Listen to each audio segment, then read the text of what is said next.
অফিসের ভয়াবহ অবস্থার কথা তুলে ধরলেন এক কর্মচারী।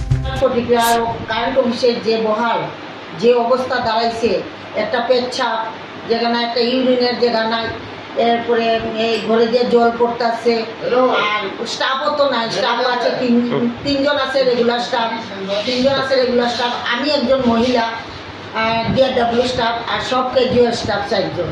তারাই নিয়ে আমরা অফিস করতে লাগে।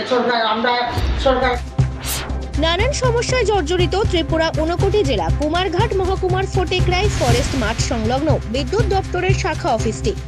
বিদ্যুৎ দপ্তরের এই অফিস ঘরের ছাউনি ভেঙে বর্ষার মৌসুমে জল পড়ছে। এছাড়াও ঘরের চারিদিক নানান নোংরা আবর্জনায় আচ্ছন্ন হয়ে রয়েছে। তাছাড়া নেই কোনো শৌচালয়ের ব্যবস্থা।